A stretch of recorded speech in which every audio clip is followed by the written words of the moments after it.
Commander Frank Miller stood at the bridge of the Intrepid his eyes fixed on the alien ships that hung like strange jewels against the backdrop of Jupiter.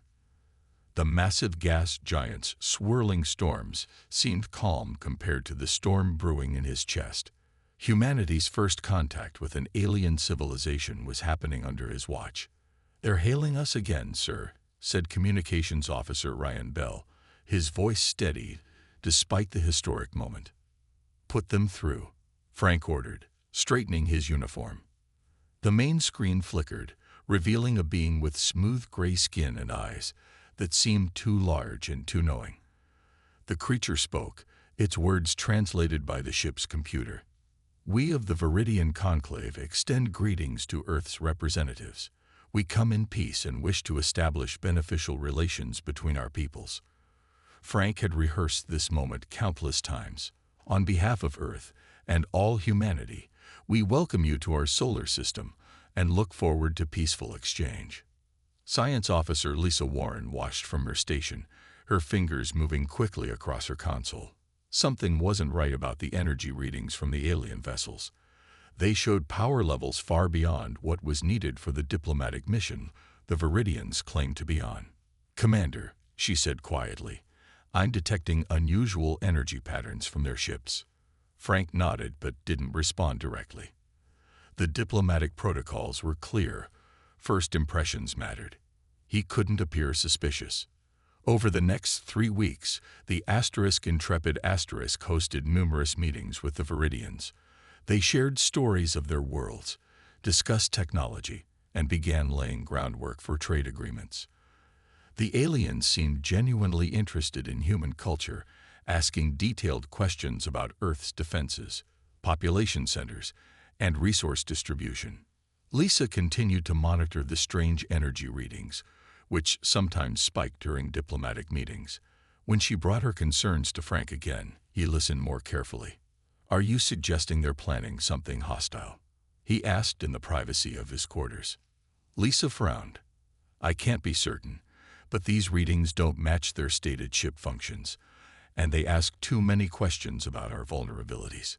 Frank promised to raise the issue with Earth Command, but the higher-ups were excited about the potential benefits of alien contact.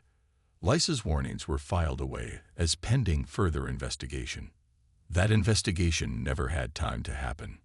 On the 23rd day after first contact, as the Intrepid orbited Earth alongside 3 Viridian vessels, Lisa's console erupted with alerts. "Energy spike across all Viridian ships," she shouted. "They're powering weapons." Frank barely had time to order battle stations before the first attack hit Earth's orbital defense platforms. The Viridians had waited until half of Earth's defense grid was on the far side of the planet. Information they had casually extracted during cultural exchanges. They'd been planning this the whole time, Frank realized as he watched the orbital stations explode one by one. The Intrepid shuddered as it took a direct hit. Emergency lights flashed across the bridge. "Shields failing," reported the tactical officer. "We can't match their firepower." Through the viewport, Frank watched in horror as the Viridian ships positioned themselves above Earth's major cities. The first energy beams struck New York, then London, then Beijing. "Get us out of here," Frank ordered. "We need survivors to warn the colonies." As the damaged Intrepid limped away from Earth, Lisa accessed the ship's long-range sensors. The data confirmed her worst fears. The Viridians had targeted exactly what they had asked about: power plants, military bases, government centers. "They used everything we told them against us," she whispered. Frank gripped the arms of his command chair as the ship shook around him. "Plot a course to the lunar base," he told the navigator. "We'll regroup there." The Intrepid didn't make it. A final Viridian attack tore through the ship's engines.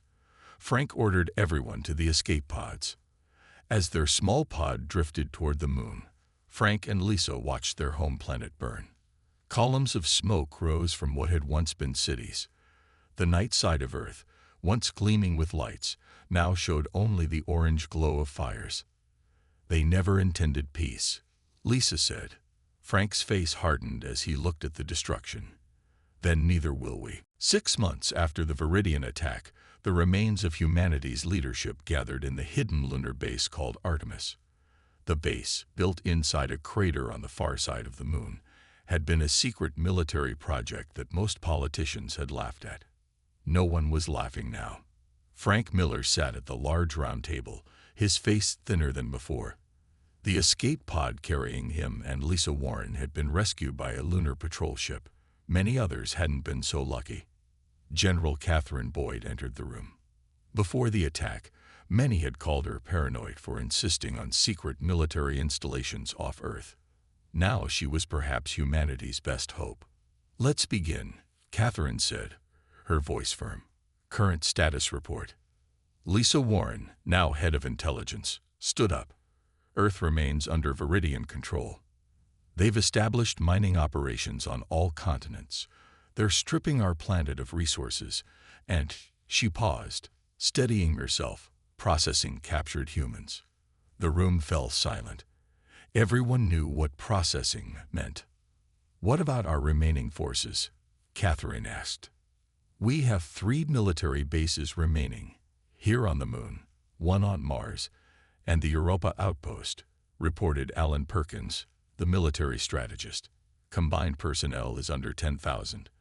We have 12 combat-capable ships, all outdated compared to Viridian technology." William Chen, the last surviving senior diplomat, spoke next. "We should attempt communication. Perhaps we can negotiate." "Negotiate what?" interrupted Frank. "Our surrender." They had 3 weeks of negotiations before they attacked. They used everything we told them to target our weak points. Catherine nodded. "Diplomacy is no longer our first option. Engineer Garcia, what do you have for us?" Paul Garcia stood up and projected a hologram in the center of the table. It showed a weapon design unlike anything they had seen before. "I call it the Prometheus Protocol," Paul explained. "It's based on our old nuclear technology, but enhanced with elements we've reverse-engineered from damaged Viridian ships. The yield is approximately 100 times greater than our strongest nuclear weapons." Catherine studied the design. "Can we build it?"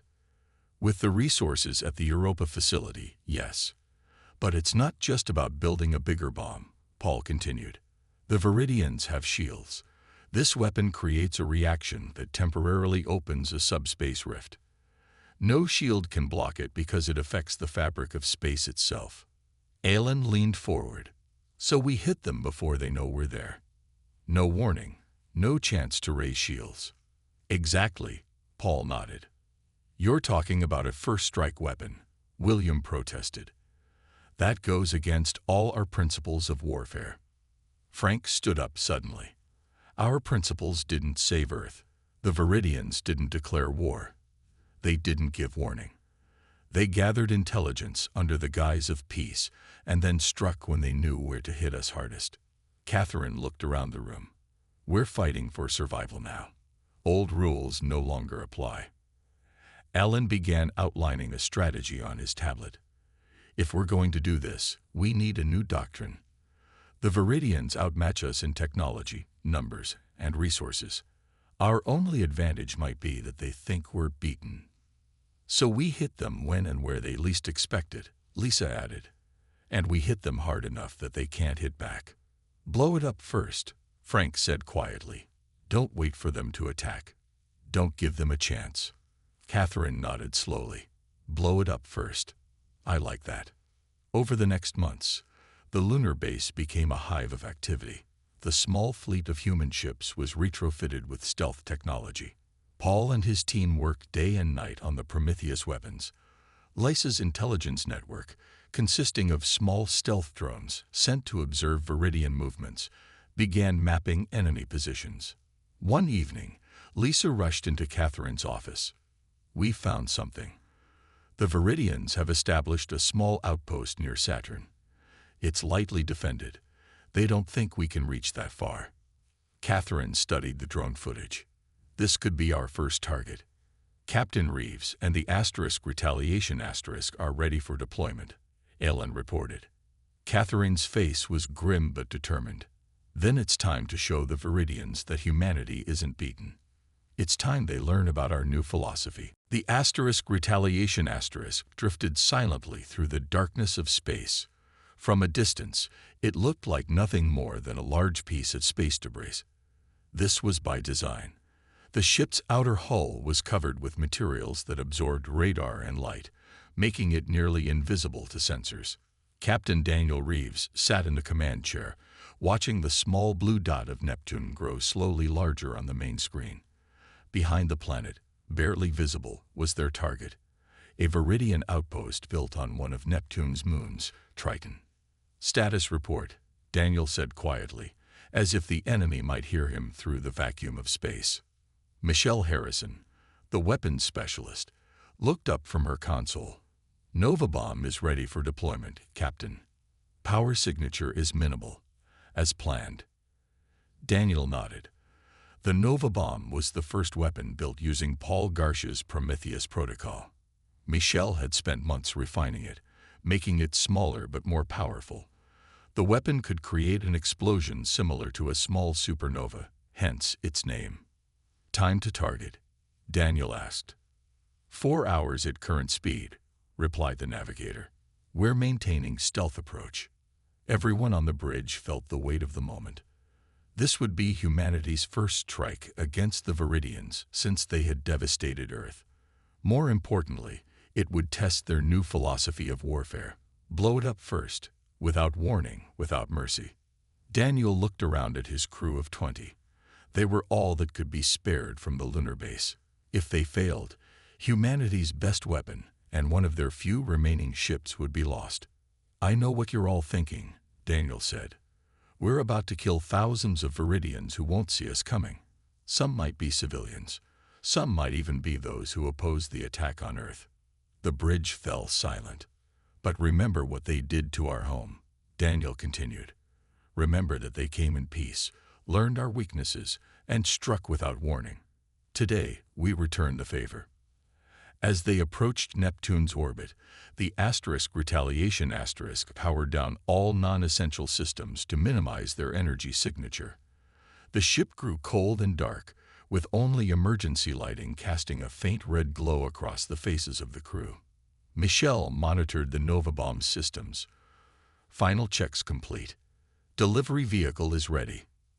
The delivery vehicle was a small, unmanned craft that would carry the bomb to its target. Like the retaliation it was designed to be invisible to Viridian sensors. "Launch when ready," Daniel ordered. The ship shuddered slightly as the small craft detached and began its silent journey toward the Viridian outpost. On the screen, they could see the outpost now, a collection of domed structures built into Triton's icy surface. Lights glowed in the structures. Ships came and went from a small spaceport. "Delivery vehicle is on course," Michelle reported. "Impact in 30 minutes." No one spoke as they watched the countdown. Daniel thought about Earth, about the billions who had died, about the cities that now lay in ruins. 5 minutes to impact," Michelle announced. Daniel took a deep breath. "Begin withdrawal. Take us behind Neptune's moon Proteus for shielding." The retaliation moved slowly away, using Neptune's smallest moon as cover from the coming blast. "Impact in 10 seconds, Michelle said. The crew braced themselves, even though they were safe from the blast at this distance. 3, 2, 1. Even through the ship's filtered viewports, the flash was blinding. Where the Viridian outpost had been, a small sun seemed to ignite. The explosion tore through Triton's surface, sending chunks of the moon flying outward. The energy release created a temporary atmospheric effect, making Neptune's nearby orbit glow with radiation. "My God," whispered Ryan, the communications officer. "Confirm target status," Daniel ordered, his voice steady despite the awesome destruction they had just unleashed. Michelle checked her readings. "Target completely destroyed, Captain. No survivors detected. No distress signals. The Viridian outpost has been erased." Daniel nodded grimly. "Send the encrypted message to Lunar Base. Tell them Prometheus successful. Philosophy confirmed. As the retaliation turned away from Neptune, the crew was silent. They had just demonstrated humanity's new approach to interstellar warfare. No warnings, no declarations, no mercy, just complete, overwhelming destruction before the enemy could react. The blow-it-up first philosophy had been born in fire. News of the destruction of the Viridian outpost spread quickly through the galaxy. The retaliation had returned to the lunar base as heroes, bringing with them recordings of the Nova bomb's effects. General Catherine Boyd watched these recordings with a grim satisfaction. "The Viridians never expected us to strike back," she said to Frank Miller, who now served as her advisor. "They thought we were beaten." "They'll be looking for us now," Frank warned. Catherine nodded, "which is why we need allies." 2 months after the successful mission, the retaliation was sent out again, this time to explore nearby star systems for signs of other civilizations. Captain Daniel Reeves stood on the bridge as they entered an unfamiliar system. "Sensors detecting artificial structures on the third planet," reported the science officer. "Are they Viridian?" Daniel asked. "Negative. The design is completely different." Daniel made a decision. "Take us in closer, but maintain stealth mode. If they're friends of the Viridians, I want to know before they know about us." As they approached the planet, they intercepted communications that their computers slowly began to translate. The inhabitants called themselves the Elquin. "I'm picking up something else," said Ryan, the communications officer. "There's a Viridian ship in orbit around their planet. They appear to be demanding resources." Daniel watched the screen as a large Viridian vessel hovered above an Elquin city. The alien ship was firing warning shots, burning unpopulated areas outside the city. "The Elquin are refusing to give in," Ryan reported. "But their weapons can't penetrate Viridian shields." Daniel thought quickly. "Prepare a low-yield Nova bomb. Target the Viridian ship only." Michelle Harrison looked up in surprise. "Sir, we've never used it for precision strikes." "Then it's time we learned how," Daniel replied. "If these Elquin are being bullied by the same enemy, they could become allies." The retaliation moved silently into position. The Viridians, focused on intimidating the planet below, never detected them. "Nova bomb ready," Michelle reported. "Minimum yield, focused blast pattern." "Fire," Daniel ordered. The small delivery vehicle launched, crossing the space between the ships in seconds. When it hit the Viridian vessel, the explosion was much smaller than their first use of the weapon, but no less effective. The Viridian ship was vaporized instantly, leaving nothing but a bright flash, and then empty space. The Elquin communications channels exploded with activity. "They're scanning the area," Ryan said. "They know someone helped them, but they don't know who." Daniel made a bold decision. "Open a channel. Let's introduce ourselves." Hours later, Susan Blackwell, the ship's diplomat, sat across from an Elquin leader named Nax. The Elquin looked somewhat like tall, slender humans, but with pale blue skin and large, dark eyes. "For many cycles, the Viridians have demanded our resources," Nax explained. "They take what they want from smaller species across many star systems. They destroyed our homeworld," Susan told him. "We've only just begun to fight back." Nax's large eyes blinked slowly. "With weapons that can destroy a warship in one strike, no species has challenged the Viridians like this before." Admiral John Curtis, who had joined the mission as military observer, leaned forward. "We call it the blow-it-up first philosophy. We don't wait for them to attack. We hit first, and we hit hard. Such aggression is not our way," Nax said carefully. "But the Viridians give us few choices. There are others like us, suffering under their demands." Susan saw the opportunity. "Perhaps we could help each other, form an alliance." The talks continued for days. The Elquin were hesitant about human methods, but they couldn't deny the results. Eventually, they agreed to share information about Viridian movements and introduce humans to other species who had suffered similar treatment. Back on the lunar base, Catherine received the report from the retaliation. It's working, she told Frank. Our reputation is spreading. The Viridian's victims are coming to us. Frank nodded. But the Viridians will respond. They'll come looking for whoever is destroying their ships. Let them come, Catherine said. This time, we'll be ready. The Viridian High Command gathered in their massive fortress ship orbiting their homeworld. Reports from across their territory told the same story.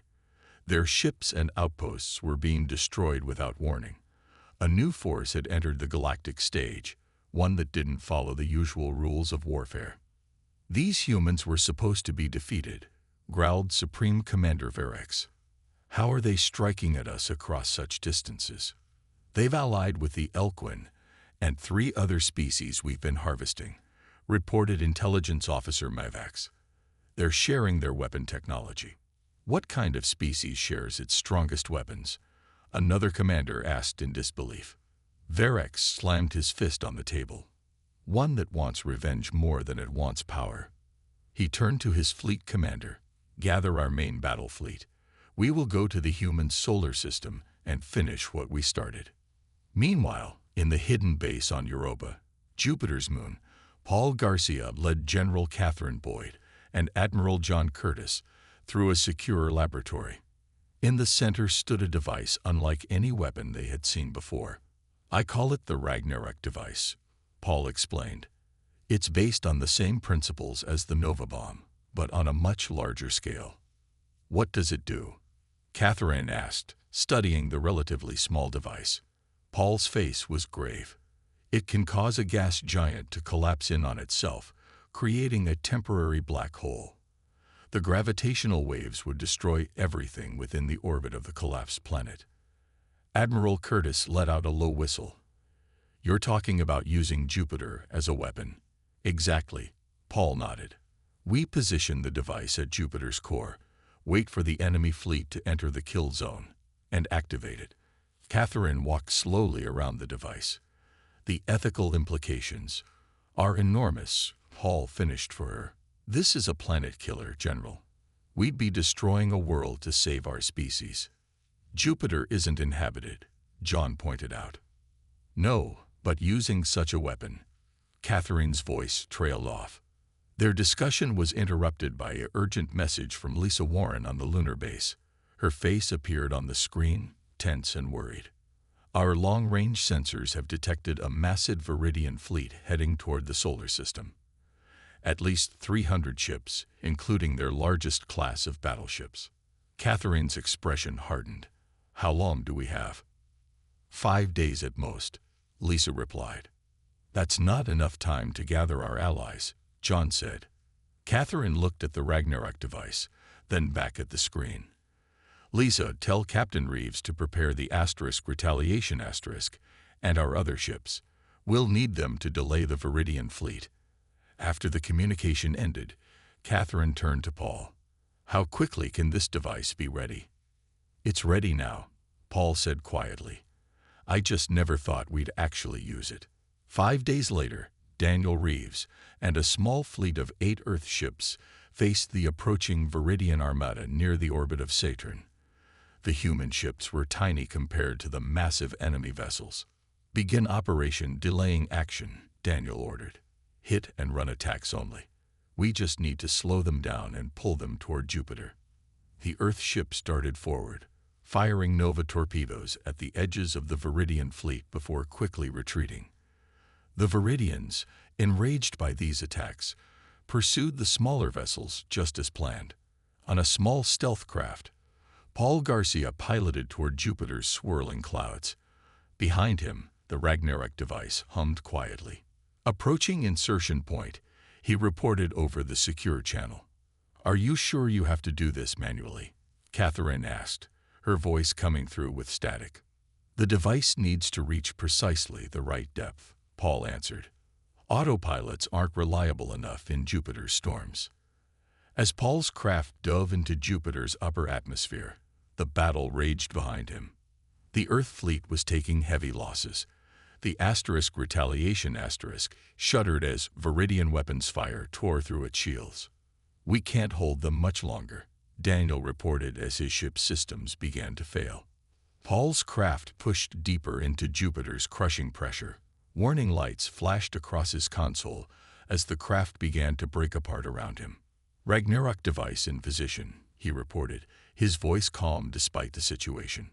"Activating now." He pressed the final sequence, knowing he wouldn't survive to see the results. Behind him, at the heart of the gas giant, the device created a cascade reaction. Jupiter's core began to collapse in on itself. Jupiter shrank inward, its massive clouds swirling faster and faster. The gas giant's colorful bands twisted into a spiral as the planet's core collapsed. For a brief moment, Jupiter glowed brighter than ever before. Then, it imploded. The shockwave hit the Viridian fleet first. Hundreds of ships were instantly crushed by the immense gravitational forces. Those at the edges of the fleet tried to escape, but were caught in the rippling waves of gravity and torn apart. Captain Daniel Reeves had managed to get the damaged retaliation behind Mars, using the planet as a shield from the catastrophic event. Even there, his ship shook violently as gravitational waves passed through the solar system. "Status report," he shouted over the blaring alarms. "The Viridian fleet is gone," reported his science officer in disbelief. "All of them. Just gone." Where Jupiter had once been, a swirling mass of hyperdense matter created a temporary black hole. It would eventually stabilize and fade, but it had served its purpose. The greatest Viridian battle fleet ever assembled had been completely destroyed. Word of what happened spread quickly across the galaxy. Recordings of Jupiter's destruction reached every corner of known space. Species that had never heard of humans now spoke of them in hushed tones. They collapsed a planet to win a battle. An eloquent ambassador told his people. They destroyed one of their own worlds rather than accept defeat. On the lunar base, General Catherine Boyd watched the feeds coming in from across the galaxy. Messages from dozens of species, some offering alliance, others begging not to be targeted next. "We've become the most feared species in the galaxy," she told Frank Miller as they looked at the star map showing all the messages. "Fear can be a powerful ally," Frank replied, "but also a dangerous enemy." A month after Jupiter's destruction, representatives from 17 species gathered at a neutral space station for what was being called the Galactic Assembly. It was the first time so many different aliens had met in one place for centuries. Susan Blackwell stood before the assembled aliens as Earth's ambassador. Behind her stood Admiral John Curtis and Captain Daniel Reeves, who had survived the battle at Jupiter. "The species you call humans has become a matter of great concern," said the eldest representative, a tall being from a species known as the Tellarians. "You destroyed a gas giant. Such power cannot go unchecked." Susan stepped forward. "We did not ask for this war. The Viridians attacked our homeworld without warning, killed billions of our people. We simply responded in kind." "By destroying a planet?" asked another representative. "By refusing to lose," Susan replied firmly. "By making it clear that attacking humanity comes at too high a price." The assembly broke into heated debate. Some species saw humans as dangerous warmongers who needed to be contained. Others, especially those who had suffered under Viridian rule, viewed humans as necessary protectors. Back on Earth's moon, Michelle Harrison worked with her team on refining the Nova bomb technology. "We've developed a version that can target military installations while minimizing civilian casualties," she explained to Catherine. "More precision, less collateral damage." Catherine nodded approvingly. "That's good. We need to show the galaxy we're not mindless destroyers." On Mars, construction had begun on Earth's first major off-world colony. Thousands of human survivors worked to build a new home, just in case Earth could never be reclaimed. Lisa Warren's intelligence network continued to monitor the Viridian homeworld. The destruction of their main fleet had left them vulnerable, and reports indicated civil unrest among their population. "They're pulling back their remaining forces," Lisa told Catherine during a secure communication, "abandoning many of their conquered territories." Catherine's face showed no joy at the news, only grim satisfaction. They've learned that humans don't fight by their rules. We don't wait to be attacked again. The blow-it-up first philosophy worked, Frank added. But at what cost? Catherine looked out the viewport at the stars. Whatever the cost, it was better than extinction. And now the galaxy knows. If you threaten humanity, you'd better be prepared for the consequences. Across the stars, a new balance of power was forming. At its center stood humanity, a species that had been nearly destroyed but had responded with such overwhelming force that they had changed the rules of galactic warfare forever. 5 years had passed since humanity's first contact with the Viridians. Earth, once a smoking ruin, now showed signs of recovery. Green patches had begun to appear where cities had been burned. Small settlements of returning humans dotted the less damaged regions. In orbit above Earth, a massive station served as the headquarters for the Allied Defense Force. Ships from a dozen alien species docked alongside human vessels. Many carried the distinctive weapons developed by Michelle Harrison and her team, the Nova technology that had changed galactic warfare forever. General Catherine Boyd, now wearing the uniform of Supreme Commander of the Allied Defense Force, stood at the viewport looking down at the planet she had helped save. "It's healing faster than we expected," said Frank Miller, who had become her chief advisor. "Earth is resilient," Catherine replied, "just like its people." Their conversation was interrupted by Captain Daniel Reeves, now commander of Earth's diplomatic protection fleet. His once young face had hardened with experience. "The Viridian delegation has arrived," he reported. "They're being escorted to the conference room." Catherine nodded. "Make sure the security protocols are in place." "Already done," Daniel assured her. "And we have 3 Nova bombs ready, just in case." The peace through strength policy that had evolved from the original blow-it-up first philosophy was clear. Always negotiate from a position of overwhelming power. In the conference room, William Chen prepared to meet with the Viridians. Once opposed to humanity's aggressive stance, he had come to understand its necessity. But he still believed in the power of words alongside weapons. "Remember," Catherine told him before he entered, "they respect strength above all. Show no weakness." William nodded and straightened his diplomatic uniform. "I won't." The Viridian representatives looked different from those who had first visited Earth. These wore simple clothes, not military uniforms. Their once arrogant posture was gone, replaced by a cautious wariness. "We come seeking peace," the Lid Viridian said. "So you said the first time," William replied coldly, "before you attacked our world." The Viridian lowered his large eyes. "We were missiled. There were forces within our government that pushed for expansion at any cost." In another part of the station, Lisa Warren studied new intelligence reports with growing concern. Her network of spies and sensors had detected strange energy readings from beyond known space. "These patterns," she murmured, "they're similar to what I detected from the Viridian ships before they attacked Earth." She hurried to find Catherine, interrupting the post-negotiation briefing. "You need to see this," Lisa said, showing Catherine the data. "There's something out there, something big, and I think the Viridians were being pushed by it." Catherine studied the readings. "You think there's another species behind the Viridians' aggression?" "It would explain their sudden change in behavior," Lisa said. "And these energy signatures are far more advanced than Viridian technology." Meanwhile, on Mars, the human colony had grown into a thriving city. Children who had never seen Earth played in parks under the dome. Schools taught them about their homeworld, but also about their new role in the galaxy. "Humans used to dream about finding aliens," a teacher told her class. "Now 12 different species have embassies here." One child raised her hand. "Why do aliens respect us so much?" The teacher paused, considering how to explain the complex history. "Because we showed the galaxy that we would do anything to survive. When pushed to the edge, we pushed back harder." That evening, Catherine called a meeting of the Allied Defense Force's highest command.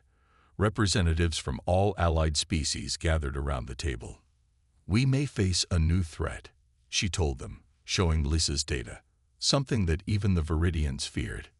The alien commanders studied the information, their faces showing concern. Whatever is out there, Catherine continued, we'll be ready. The mistake the Viridians made was thinking humans would be easy prey. They didn't understand that when cornered, we don't surrender. We find a way to win, no matter the cost. Frank Miller stood at the back of the room, thinking about how far they had come. From a nearly extinct species to a galactic power. From victims to protectors. On a memorial wall nearby hung a plaque with simple words that had become humanity's unofficial motto. We will not be caught unprepared again. We strike first. We strike hard. We survive. The philosophy that had saved humanity was now its legacy to the stars.